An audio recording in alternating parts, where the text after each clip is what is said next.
के जौनपुर जिले में मतदान होने के बाद एक डीसीएम में भरी ईवीएम को लेकर हुआ बवाल।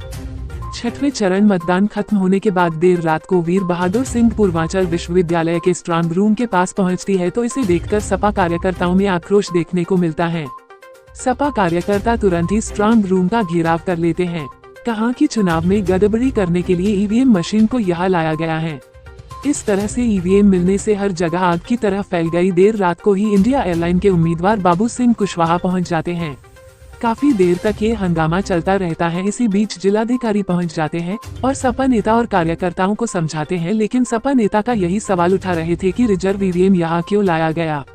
जिलाधिकारी ईवीएम को टेस्ट कराने और पेपर के बाद डीसीएम से भरी ईवीएम को कलेक्टरेट भेजा गया। सपा के नेताओं का गुस्सा शांत हुआ, लेकिन सपा के तमाम नेता प्रशासन पर ईवीएम की गड़बड़ी का और चुनाव को प्रभावित करने का आरोप लगाते हुए बाबू सिंह कुशवाहा ने कहा, यहाँ कुछ ठीक नहीं है, प्रशासन के द्वारा बड़ी गड़बड़ी हो सकती है।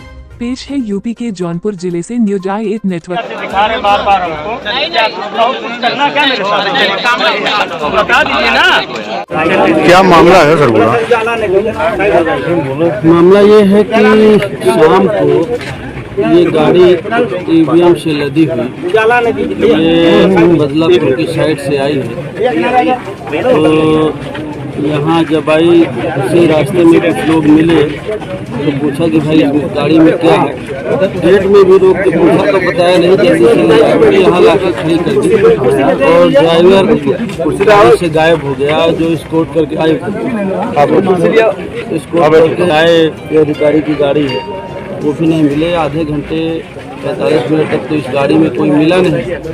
इसके बाद जब लड़के आए, हमारे साथी आए, पार्टी के कार्यकर्ता, पूछा जानकारी ली तो पहले कहा कि ये भाई आपसे मतलब नहीं है, ये मछली शहर की है, आपकी वजह से आ गए, हम आपके खिलाफ मुकदमा लिख देंगे। बाद में पता चला कि नहीं, ये मुद्राबाद साहब की जो रिजर्व मशीनें रखी थी वो रिजर्व मशीनें जो भेजी जाती हैं वो वाली मशीनें हैं। अब ये बता रहे हैं कि मुगराबाद शाहपुर की रिजर्व मशीनें हैं ये, और हम दिखाई दे रहे हैं। और लेकिन हमारा मानना है कि ये कह रहे हैं कि कलेक्ट्रेट में रखी जाती है मशीन, गलती से यहाँ आ गई। लेकिन ये फिरोजाबाद नंबर की गाड़ी है, इस नंबर की गाड़ी और कोई यहाँ नहीं है। और क्या स्थिति नहीं है अभी हमने देखा नहीं है, लेकिन संदिग्ध मामला तो लगा। क्या मामला था ईवीएम का? देखिए, ये हमारे एआरओ मुंगरा बादशाहपुर हैं और जो हमने अपनी जो ईवीएम्स हैं वो हम जब कल वितरण में रवाना करते हैं तो उसमें जो रिजर्व ईवीएम्स होती है वो सेक्टर मजिस्ट्रेट्स को और दी जाती है यहाँ से डिस्पैच स्थल से। और इसके अतिरिक्त जो हमारा विधानसभा का हेडक्वार्टर होता है, एआरओ हेडक्वार्टर, वहाँ पे भी हम रिजर्व ईवीएम रखते हैं कि इन केस कहीं पे किसी सेक्टर मजिस्ट्रेट के पास या जोनल के पास अगर मशीन कम पड़ जाती है, रिप्लेसमेंट जब मॉक पोल के दौरान या वास्तविक मतदान के दौरान होता है, तो हम लोग एआरओ हेडक्वार्टर से उसको मशीन देके रिप्लेस कर पाएँ। तो ये हमारा वो एआरओ हेडक्वार्टर की रिजर्व मशीनें हैं जो कि मुंगरा बादशाहपुर से और वेयर हाउस के लिए जारी थी। क्योंकि यहाँ पे बाहर जाम था, इसलिए जो यहाँ के नायब तहसीलदार, इसके तहसीलदार थे प्रभारी, उन्होंने यहाँ के नायब से बात किया और वो इसको जाम के कारण यहाँ गलती से अंदर लाके उन्होंने खड़ा कर दिया।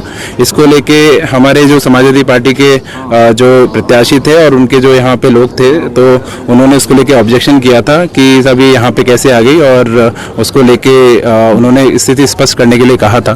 तो हमने सारी हमारी स्ट्रांग रूम सील हो गए। उसके बाद में अभी जो रिजर्व ईवीएम की लिस्ट हम सारे प्रत्याशियों को देते हैं अलग अलग चरण में, जब रैंडमाइजेशन होता है उसके बाद भी, जब हमारा कमीशनिंग होती है उसमें जो खराब होती है तो उसके बाद की भी जो रिप्लेस हो जाती है वो भी हम आपको लिस्ट देते हैं। और इसके बाद जब कल वितरण हुआ है उसमें भी जो मशीन खराब होती है उसके बारे में सूचना देते हैं। तो लिस्ट आपके पास थी, उससे हमने अभी सत्यापन उनको करा दिया है, रैंडम सत्यापन। अब वो संतुष्ट हैं। अब ये यहाँ से ट्रक जो है हमारा कलेक्टेड वेयर हाउस में जाके जमा हो जाएगा। Thank you.